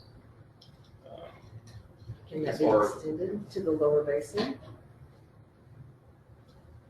I think there's some things in that that could be, but some of it would have to be looked at. Yeah, one of those rural counties, things are gonna be a little bit They're different. just not gonna happen. And that's the reason why I was bringing up the idea of looking at that criteria of what are we gonna do with a project? What are we gonna do with a project that may not necessarily be adjacent to the floodplain, that may be a little bit further up? According to some of the rules, that may be considered a local project. Well, I'm just speaking city of Floresville or whatever, Runge, they might not have a project that falls under the regional definitions like we currently do with the BRWM. I think that's why it's important to take a look at that criteria to see, are we excluding some of our communities out because we have such standard here? Here in Bexar County and San Antonio, we know, well, if it doesn't fall into the BRWM criteria, we have local and we have funding sources for that, so we can do that. But other communities may not necessarily be the case. We may have people from Goliad County or City of Goliad that will say, hey, we have these projects, and they may not be regional, and we exclude those. Yeah. We kick those out. I can't imagine just doing floodplain only projects. Because I agree, and we have the ability to run the models so that, or the feasibility studies will already be done so that they can actually evaluate the impact on the floodplain. Well, I don't think we're limited to floodplains. I mean, there's no criteria that I've seen that limits it to floodplains anyway. Okay, I mean, right. part of this is setting up for the legislature, right, to look at what the future funding needs are. And even like the fifth funding that came out, from 2 cycles ago, that wasn't limited to floodplains. I mean, it's if you've defined a risk there locally for your community, whether it's in or out of a floodplain, and you can justify it, then that's an eligible project. And you're absolutely right, and that's the reason why I'm advocating, let's look at our BRWM criteria instead of just wholly adopting and saying this is the region criteria. Let's look at that to make sure that we're following that. And that's what I'm. And that's where the Fathom data may actually be really, really helpful because it covers everything. It's a rain on mesh 2-dimensional analysis of every square inch of the entire country, state, whatever they did. So we're going to have an idea of even those local flooding problems that maybe aren't defined by these other sources. And so if those pan out, then you're like, oh, okay, yes, here's a justification for that. And I think if we find limitations, i.e. the laws that Carrick's mentioning, for example, there could be limitations in a county to even do what we want them to do, then that's going to set up, policy actions that we may also state that we'll have to take forward, and maybe the legislature will have to adopt that. Now that the state is looking at this more holistically and looking at state flood planning more holistically, there could be changes in laws that will allow for the counties to have more control, for example, than maybe they do today. Just because if you're in a watershed, if the county's in a watershed, we have to look at it holistically, and they have to be part of that. There's a lot of things, working with all sizes of communities, there's a lot of things in like even existing floodplain ordinances that are part of the NFIP that a lot of communities aren't actually implementing. And so it could be that they don't have to adopt anything new. It could just be they can start implementing things that they've already adopted and kind of showing that they're doing that. Well, that's a project for funding. Yeah, but I mean, just on the regulatory side, just implementing the NFIP the way it was originally intended and requiring studies of new developments in certain ways. A lot of communities right now don't exactly follow what their ordinances actually adopt. So that's a really good point. It could just be that we could just say, hey, you've already adopted it, but now start implementing it this way, right? This specific way, because that's going to reduce flood risk down the road. And so they don't actually have to go through the ordinance. But there's a lot of creative ideas, ways we can. We'll get to that. But that's what this committee is going to be about. That will definitely be, the committee, excuse me, the technical committee that we're going to now talk about, right? Who's going to be on it. That's a big part of their role. Also, especially in this, There's a lot of facets. between now and January. That's a big part of it, right? Yep. Okay. That's the last slide. Yep. Cool. So now we're going to try the interactive portion of our presentation today. So I know I'm really worried on how this will go, but we're going to give it a try. So I'd like you to take out your favorite device, your cell phone, your iPad, or whatever, and we can type in this into your browser, tinyurl.com / or / whichever one that is, SARFPG.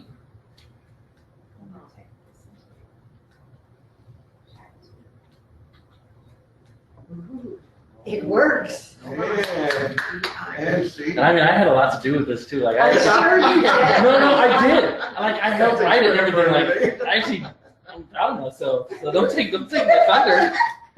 Nice job, right? I mean, they Did you they pick showed the me. tiny URLs? No, Is I that didn't. Your selection? No, I didn't. Some of that stuff. That's what I got for this. What kind of do it. So I know how to do it now. I said, hold on, what was it? Oh, SA whoa, go back. Whoa, go back. It's SA SARFPG. SARFPG. So everybody that's online can do that. Yes, right? yes, yes. So everybody online, make sure and go and do this. And we'll see the results for this here just shortly after. Okay. Put it in. So maybe Caitlin, you can actually go to the once everybody's. Is everybody signed in? Can I? Yes. Okay. Unfortunately, you guys define floodplain management differently than an ecologist would, so that's difficult. Caitlin's going to bring it up, and I'll kind of talk through each one of them.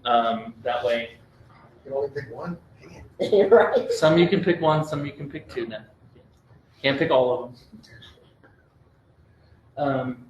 And now I see your input, Matt, because there's some misspellings in this form. No. Hey, number 5, man. Okay, number 5. Okay, we're starting with number 1. Yes. You want us to start? Yes. So basically, number 1, which of these do you feel have the greatest impact on flood risk? This is kind of talking about the things that Troy had mentioned earlier: ineffective floodplain management, insufficient floodplain reg. And this is kind of getting into the policies, right? The first 2 or 3 questions are going to be about policy. The next are going to be about goals. Poor land use practices, the lack of natural floodplain management practices, or just the lack of flood risk data in general. So you can select one of those as what you think is the most important. And none of this is like a right or wrong answer. This is all just an opinion, and we're going to look at what everyone said. Let's scroll to number 2. What do you feel is the adequacy of the floodplain management policies of San Antonio River Basin as a whole? I mean, this was one just to kind of get a feel. Do we feel that as a group? How do you feel? Do you feel like? And I know I said as a whole, you may feel like we got it under control in Bexar County and the lower basins don't, and so you can put it in the middle. But as a whole, compared to other basins, with the work that we've done as the BRWM, that the River Authority has done, how do we feel that is? Here's one that I think is important. I kind of threw it in there. Do you feel that floodplain management practice for the San Antonio River Basin should be more stringent than they currently are? Some people, are they good enough as it is? Need to be more stringent? Maybe. Should have given us it depends. Maybe. Maybe is the best I can do right there. Number 4, do you feel the floodplain management regulations for the San Antonio River Basin should meet or exceed FEMA requirements? Now, or in 10 years, or in 30 years? Do you think they should? That's the problem with in-person. Should. So number 5, you can pick all of them if you want. That's what I did. Even if they're not spelled correctly, Steve. And infrastructure too, man. Is it too low? Infrastructure. Structure. I did these on my phone too, so it's hard to see with my eyes. Hey, Aggie Civil Engineers, man, we got Hey. each other. Hey, Hence the spelling of yours, right? and then when setting goals for the regional flood plan, is it more important to be aggressive, to challenge the region and provide a strong plan, or do we want to do something that's more achievable? And I think those are the two kind of schools of thought that you've had different in different regions that I've seen, and Troy's seen.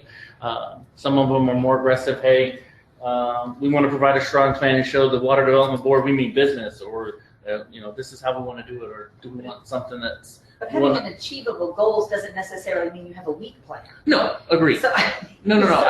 It's more. Let's explain it as: do we want to be more aggressive and have 100% as our final floodplain goal, or do we want to do the 5s and the 10s? Some people see that as weak, right? It's not being as strong in the eyes of the Water Development Board and in that policy. So. Always exceed your goals. That's what I'm saying. A little stretch is okay. Yes. 100%. Did you do the tiny URL?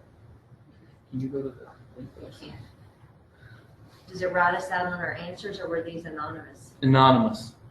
I didn't want to call you out. At least not yet. Not yet.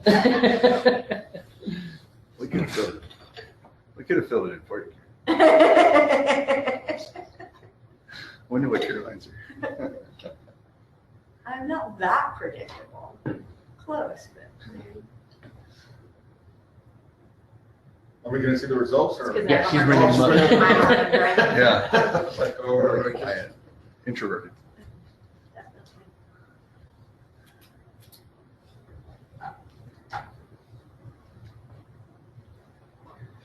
Okay.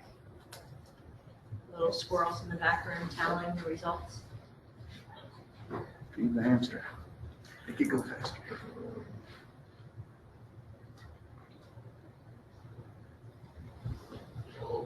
Wow. Okay, so hold on. You're gonna get old and blind. yeah, you're gonna have to. Yeah, you gotta. No, I'm both. And That's we'll okay. That send points it out the results as well with the, so. Oh, wow. Wow. Okay. That's interesting. Huh.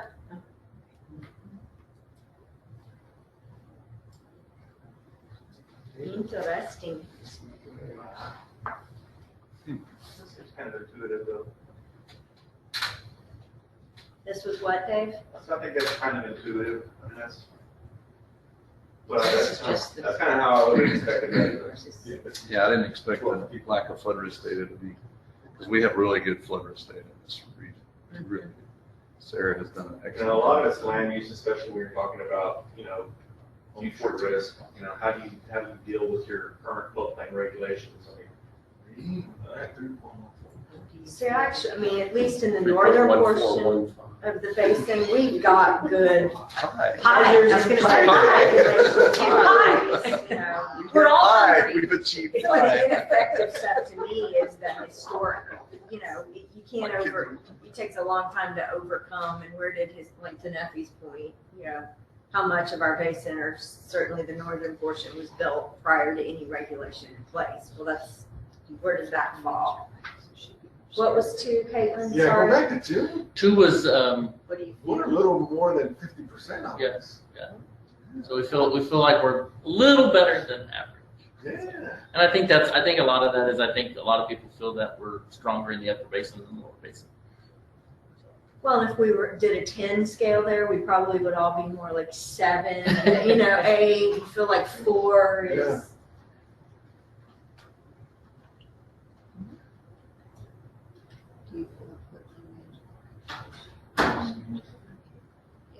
Wow, maybe. Well, that's interesting. We're comparing the previous one though, because it didn't say that there was insufficient floodplain regulations. It was more about the actual Management of it, right? But the land uses Right. was the problem in the first one too. So this one I think is probably saying that goes hand in hand probably with the land use issue. Well, and for me, that was a maybe, since Depends wasn't. I think there are different places in the basin with a different answer for that. Sure. That's exactly, yeah, that's true. I mean, some are already well managed, regulated. We know where, what, and how. Others not as much. It's not one size fits all. No. This is going to be the one that's most interesting to Troy and I. This was the first question that we originally started off this poll with, because this is kind of where we wanted to see where we should focus. When We just didn't have nature-based solutions as an option. Will that be addressed by the We'll technical? make sure that we incorporate that into some of these. I assumed that was in flood Yeah, infrastructure just all projects these and resiliency. That's where I put mine. So, So yeah, so we can see like it's everybody thinks across the board. They're all important, and so we'll need to address that in our goals, right?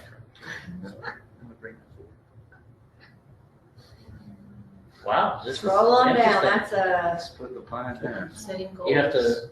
Go to the next one.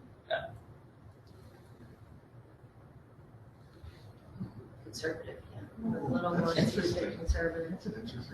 Yeah.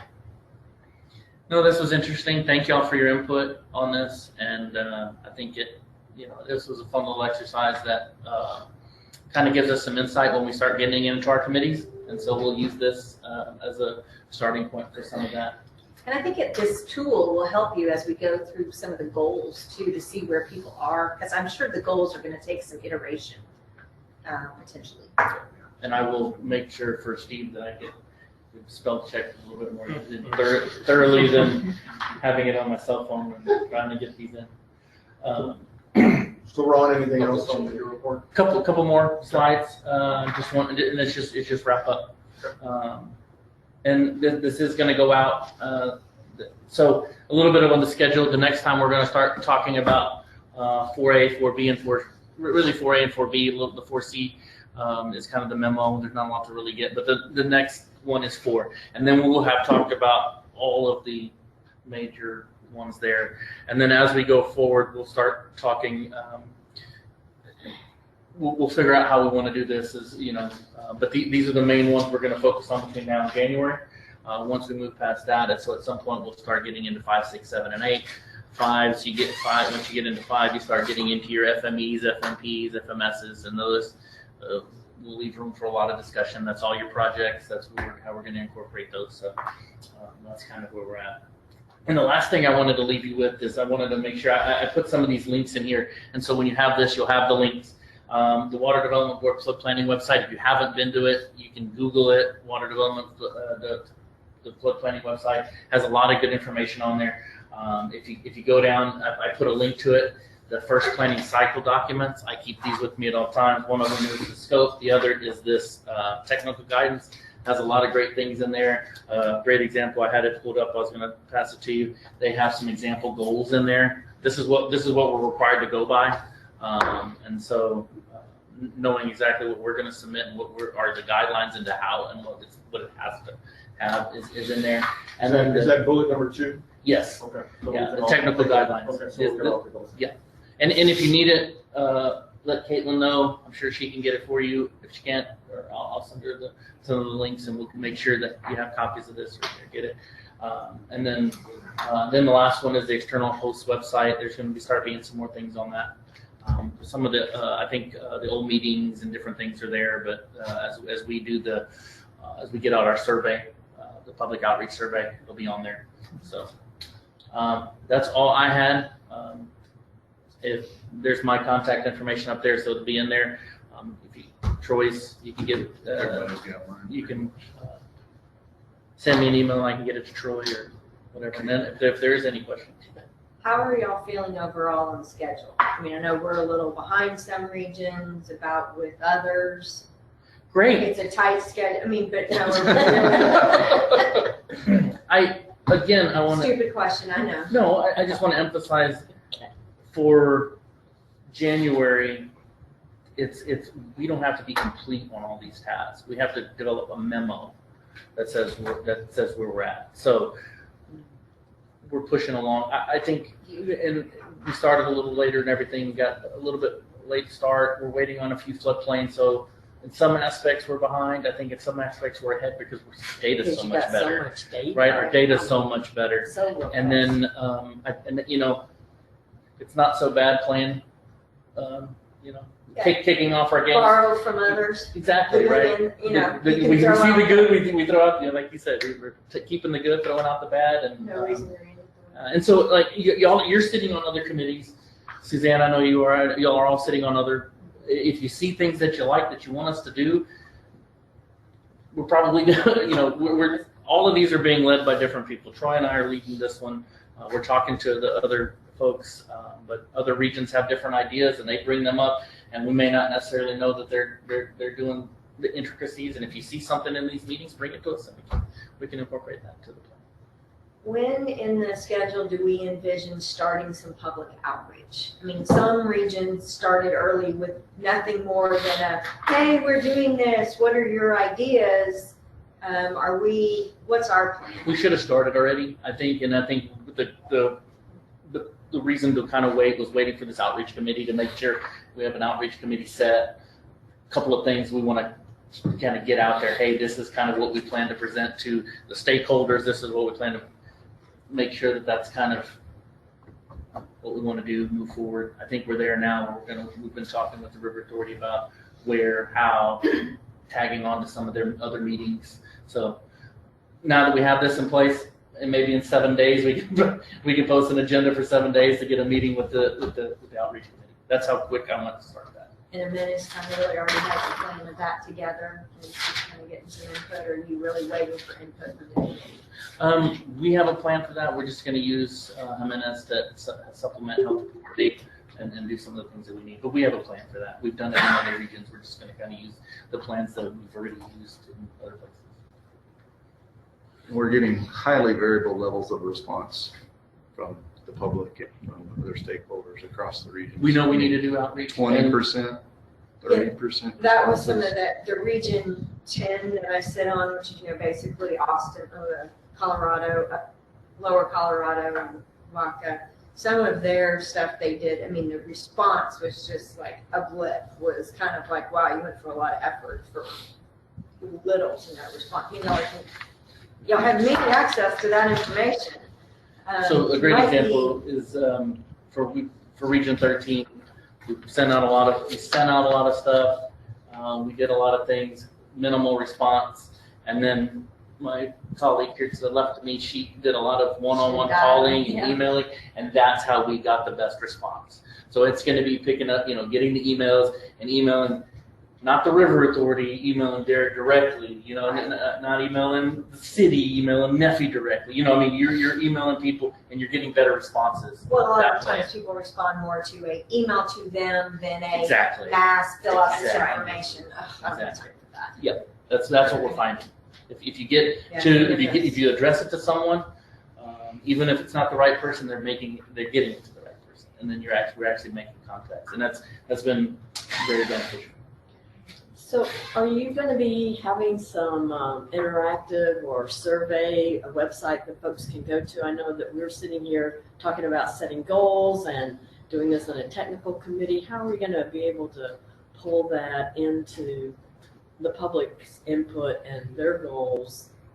The public, where we're going to get information from the public will be on their flood risk.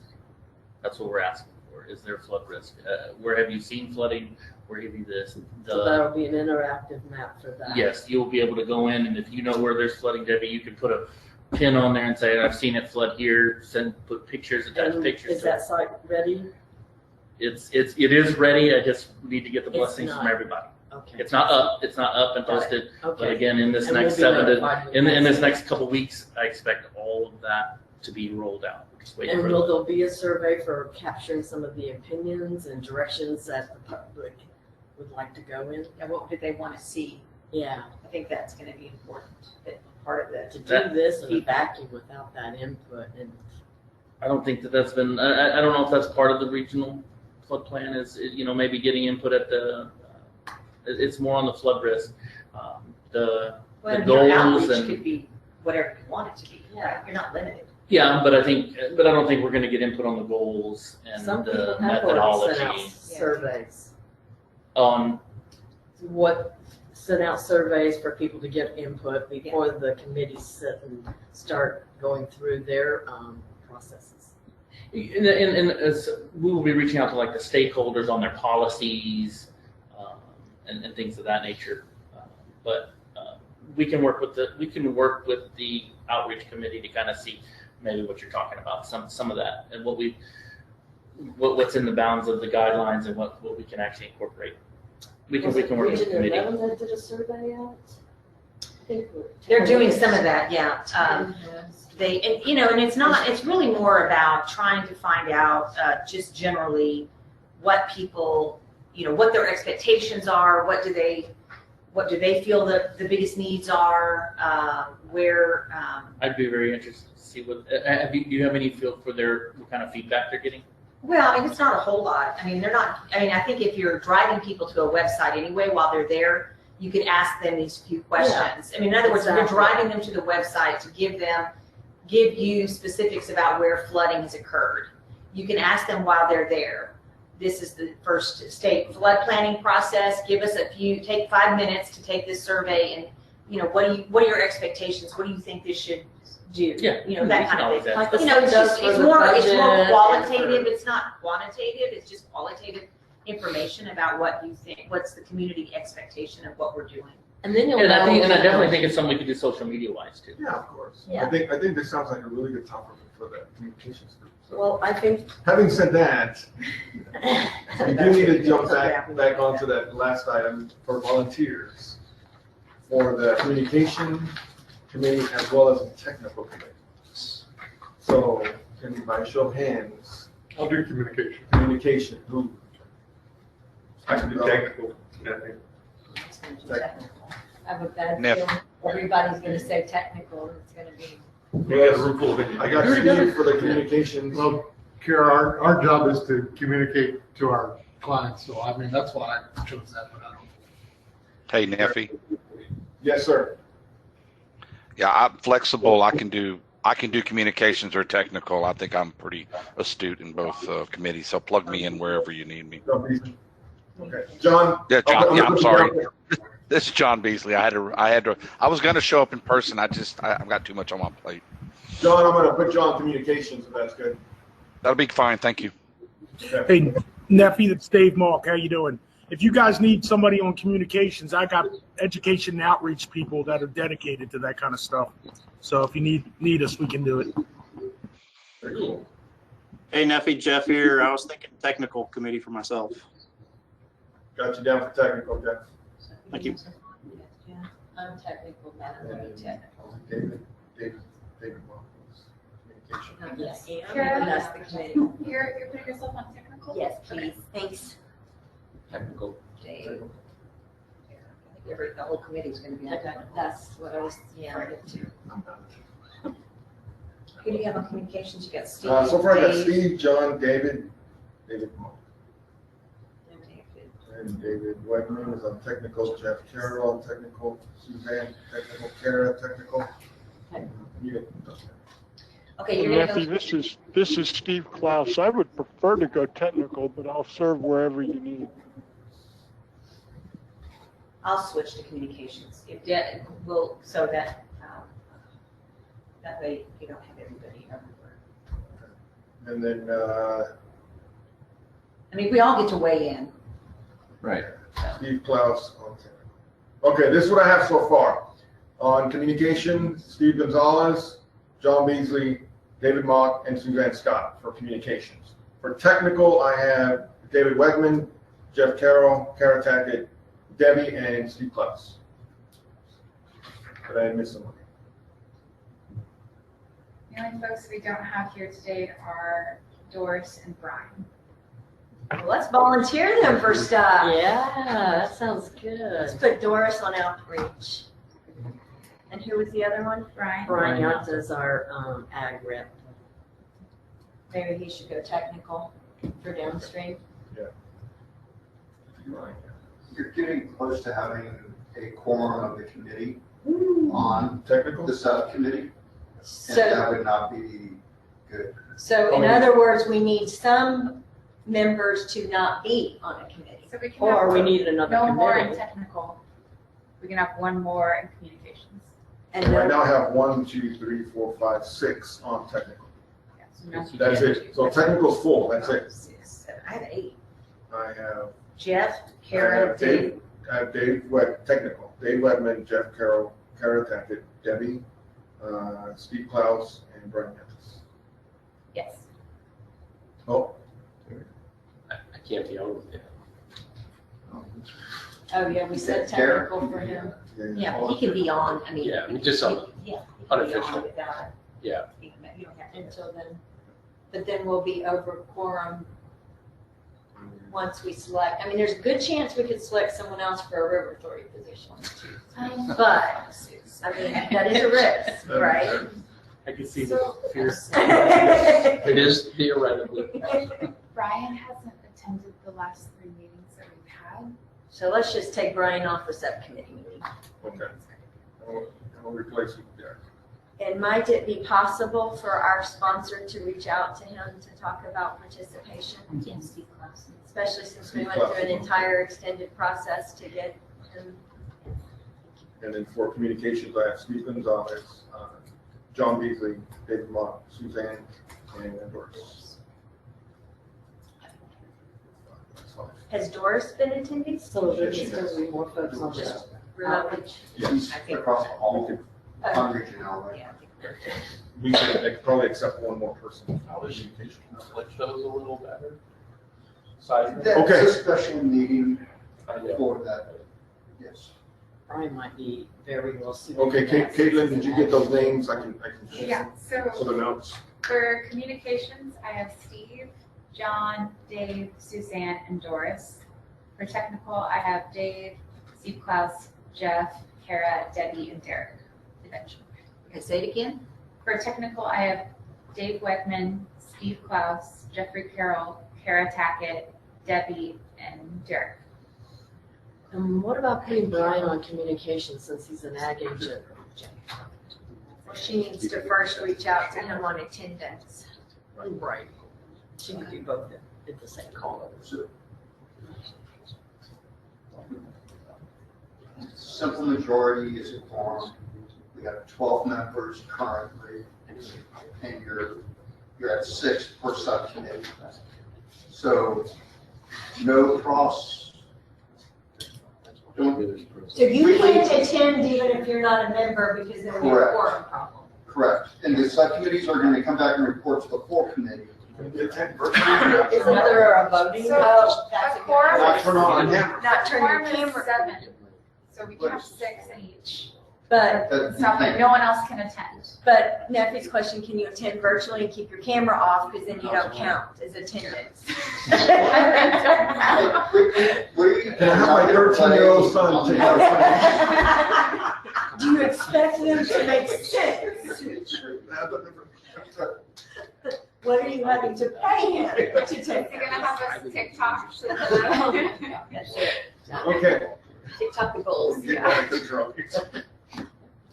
So I think that's a good point, Brian. You know, we can't attend our non, because then we're gonna have a quorum problem. But I think I would also ask you guys, if somebody that's a member of that then is not really participating in one of those committees, to let us know that others may attend in their place. You know, it's not just a one meeting, but if somebody's, you know, hey, I'm just not gonna make it again and again. Good point, thank you. It's not, we don't have enough to do. So Well, we I'm have a gonna short- send out doodle polls with meeting dates for y'all, to do something similar, like, you know, 3rd Tuesday of the month or something like that, the day for our plan group meetings, but something like that. So just look out for those, and then we'll try to get those regularly on schedules. Can we keep those to a little bit shorter time frame than 3 hours? Please. I will make sure of that. I mean, what, an hour and a half? Hour, what are you anticipating? And Depends on the topic. Will it be but- Yeah, I'd possible rather to meet more often than offer shorter. other committees input or suggestions written without ruining the quorum thing? Will it be possible for, say, the communication person to make a recommendation, a written recommendation to the technical committee without messing up the form? Just a comment, suggestion? I think members of the committee can email one another. Not members within the committee. One member in the communication can So long as email. it's not out, I would keep that communication outside the meeting time. So pre or post. So it's the meeting time that's the biggest concern. I understand better. Thank you. But if you That begin, makes email sense. Kara and say, please get this comment at the meeting. Yes, exactly. Yeah. Okay. Do we need to designate chair people for those committees that, I think the consultant should be the chairperson. well, they're absolutely doing all the work.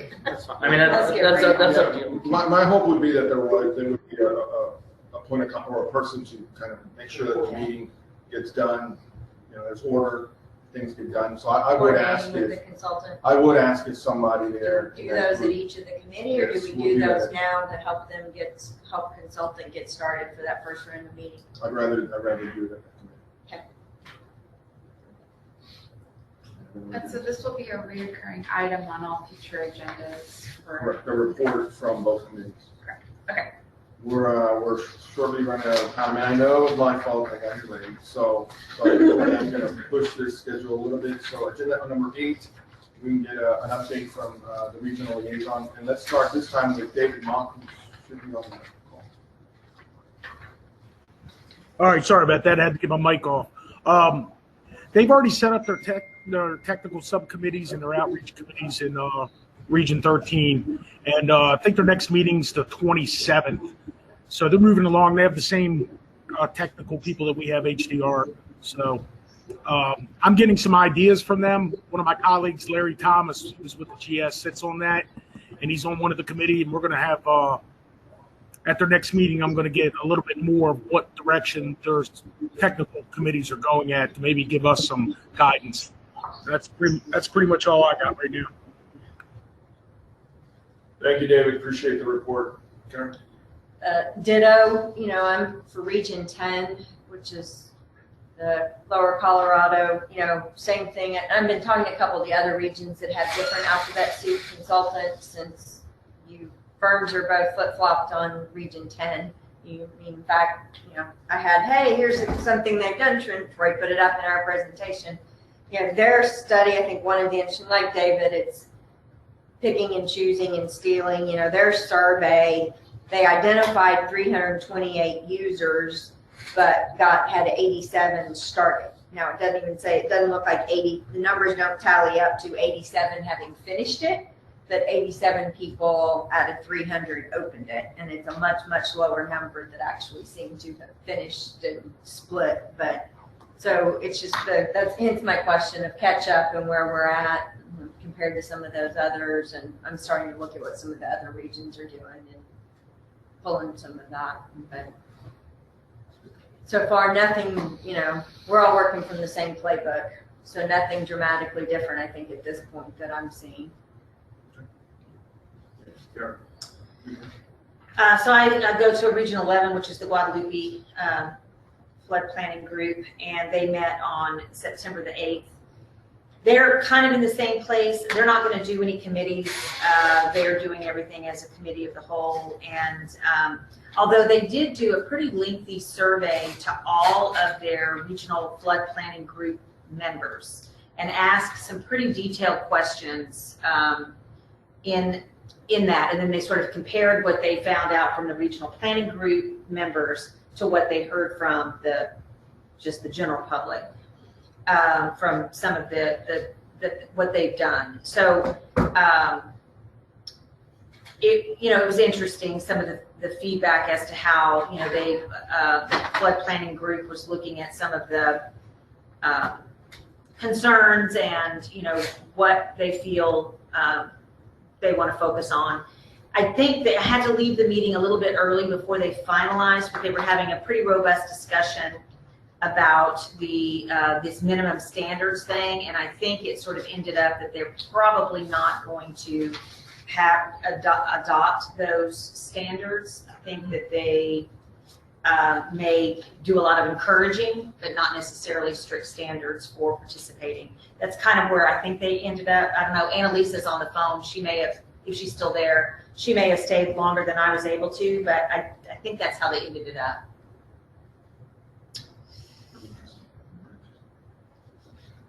So let me just encourage the liaisons, also when you're attending these meetings, if there's any ideas that you hear from them or something that sounds pretty interesting, please make sure and make note of that and bring that, as Ron was saying, let's take the good of what we hear and let's bring it forward. I think that's what you guys are doing, so let's yeah.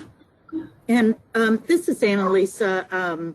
You know, attending y'all's meetings is really interesting, and there's a couple of slides in your presentation that I'd really like to share in the contractor's presentation. I was wondering if you could just share that with me via email or something so I can take those slides out. Those will be up on the web. It's on the web? Okay, great, thanks. Or will be, I assume.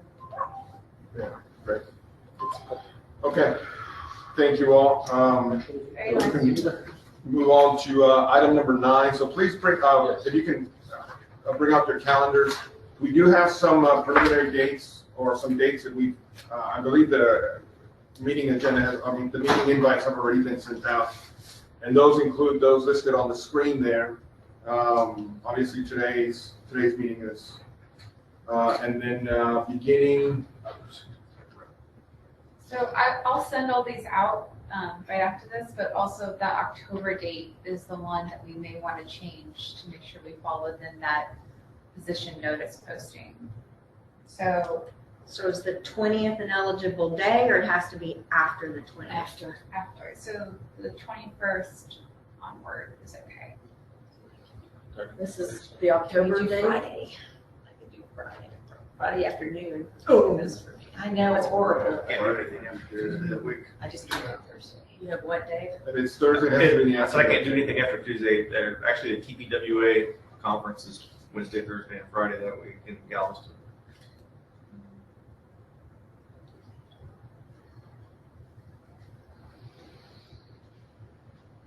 So what if we bump just 1 week in October?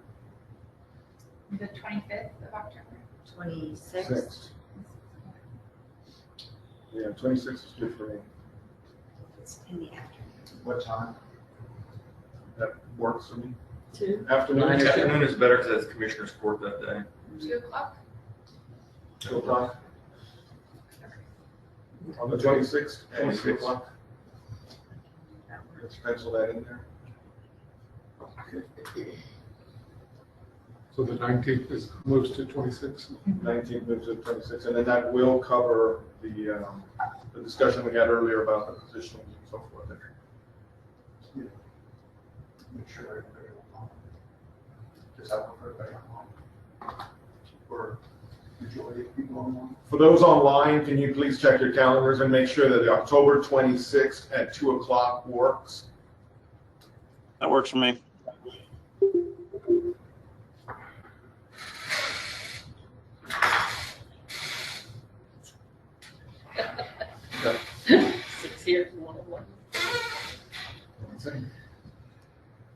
Okay, well, having agreed to that, Caitlin, do we have anybody that has signed up to give any public comments? Reminding everybody that for public comments, 3 minutes. On the November date, we were discussing about making an evening meeting. Which one? Well, November the 16th had been brought up.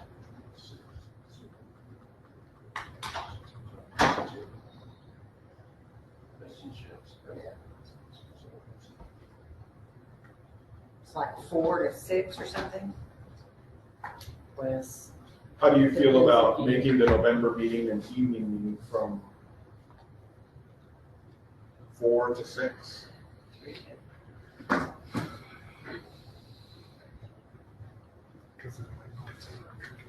let's schedule it tentatively, unless you guys have golf. You're gonna golf.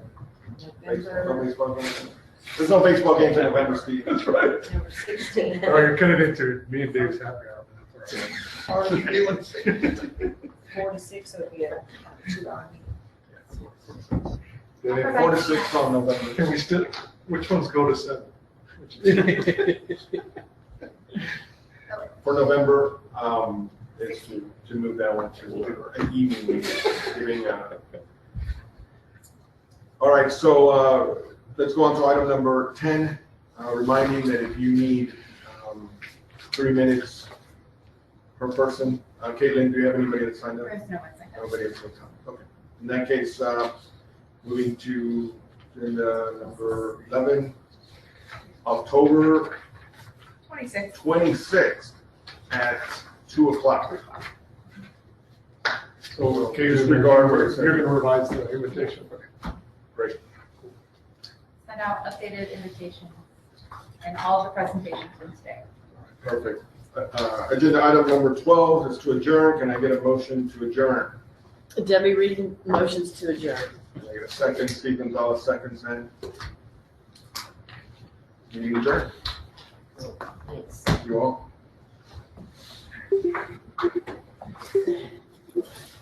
I take it the dentist. Yes.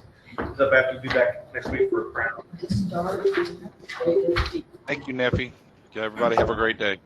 I started.